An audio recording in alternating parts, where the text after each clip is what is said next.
स्वराज्य संवाद न्यूज, जनतेच्या हक्काचं व्यासपीठ।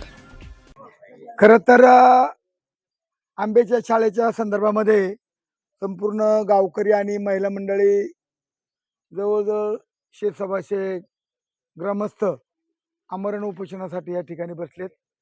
सकाळीपासून जी या ठिकाणी आमची फसवणूक झाली त्या संदर्भामध्ये खरं तर कार्यकर्ते नाराज आहेत। आम्हाला सांगितलं की अशा प्रकारचं तुम्ही उपोषण उठवा, परंतु ग्रामस्थ मात्र ठाम राहिले का आम्हाला 8वीचा वर्ग पाहिजे, आम्ही उठणार नाही, अशा प्रकारची मागणी संपूर्ण ग्रामस्थ झाली।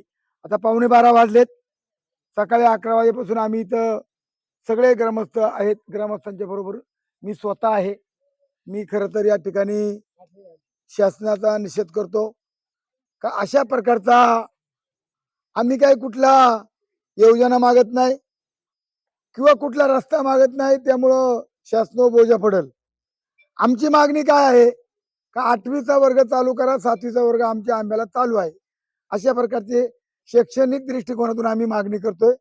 त्या ठिकाणी आम्ही सकाळपासून आमचे मित्र प्रवीण पारधी साहेब असतील, ज्यांनी हे नेतृत्व केले, डामशे साहेब आहेत, ते सगळे कार्यकर्ते, त्या स्थानिक तिथले तंटमुक्ती याचा सगळे अध्यक्ष, आजी माजी सरपंच, ग्रामपंचायत सदस्य आणि महिला मंडळी, अत्यंत फसवेगिरीचा शब्द आणि फसवेगिरीचा लिखाण जर आमच्या समोर आलं तर ते आम्हाला याच्यावरती एक वेगळ्या प्रकारची दिशा उद्या आम्हाला घ्यावं लागेल।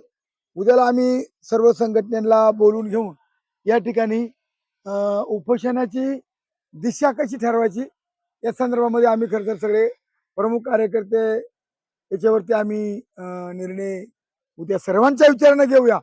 परंतु आम्ही सकाळीपासून जीव तोडून सांगतोय की तुम्ही एटीसी असेल, कमिशनर असेल, उडवाउडवीची उत्तर एकीमेरीवर तुम्ही करू नका। आम्ही न्यायासाठी बसलोय, आम्हाला न्याय द्या, आमचा अंत बघू नका। आम्ही पहिल्यापासून आम्ही सांगत असतो का आम्ही जवळ शांत तोवर शांत। एकतर आम्ही आता 11:15 वाजल्या, तिथे लाईट नाही, अंधार काळोखा पडलाय। या ठिकाणी मच्छर उपोषण करताना चावत सुटले, म्हणजे अत्यंत वाईट अवस्था, इथं कुठल्याही प्रकारची सोय नाही। एवढे कोटी आले, तेवढे कोटी आले, ऑफिस अधिवेशनचे, लाईट नाही, काय नाही। आतली लाईट होती ती बंद करून टाकले। नक्की जर आता इथं पावसाळा आहे, पाऊस जर इथं मुसळधार आला तर या उपोषणकर्त्याची काय अवस्था होईल।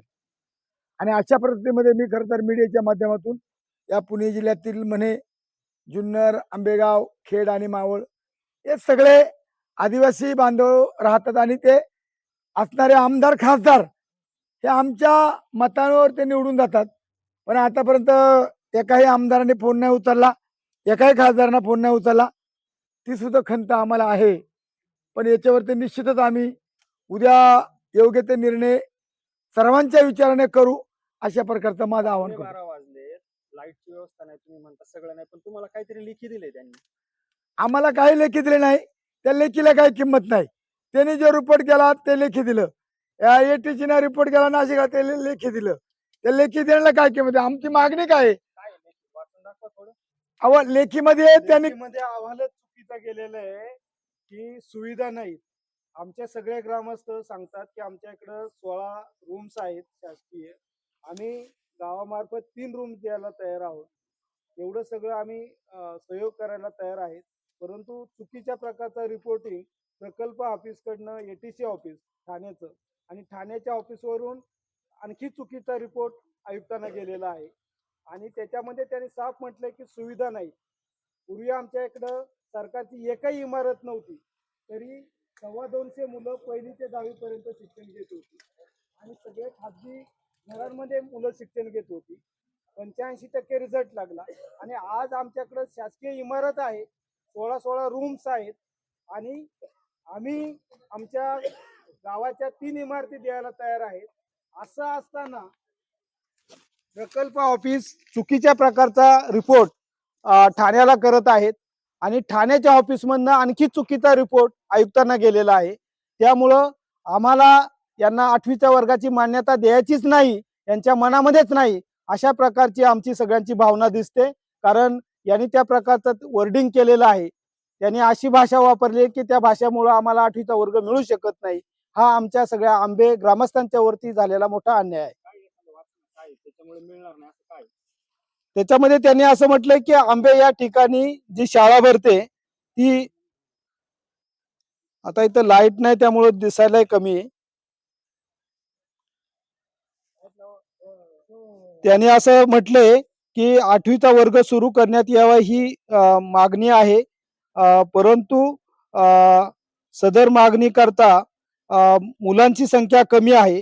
त्याचप्रमाणे आश्रमशाळा ही पायाभूत सुविधा नसल्यामुळं उपलब्ध नाहीत. श्रेणीवाढ करून नवीन विद्यार्थ्यांना व्यवस्था करणे अशक्यप्राय आहे. म्हणजे एवढी सुविधा असतानाही त्या प्रकारचं जर त्यांचं वर्डिंग असेल तर याचा अर्थ आम्हाला त्यांना सुविधा द्यायच्याच नाही असं त्याचा ठाम अर्थ होतो. हे मुख्याध्यापकांनी रिपोर्टिंग केलं, त्यांचे निरीक्षक गेले त्यांनी रिपोर्टिंग केलं, प्रकल्प अधिकाऱ्यांनी चुकीचा रिपोर्टिंग वरती केला आणि त्या चुकीच्या रिपोर्टच्या आधारे ठाण्याचे जे अपर आयुक्त आहेत त्यांनी चुकीचं पत्र व्यवहार नाशिकच्या आयुक्तांना केला आणि नाशिकचे आयुक्त याच प्रकारे वर्डिंग करून पुढे मंत्रालयात वर्डिंग करतील. त्याच्या आधारे आमच्या शिक्षणावर गदा येईल हे 100% ठरलेले. या प्रकारचं जर हे अधिकारी या प्रकारे वागत असतील तर हा आमच्या आदिवासींवर केलेला खरं जाणीवपूर्वक केलेला अन्याय आहे असं मला वाटतं.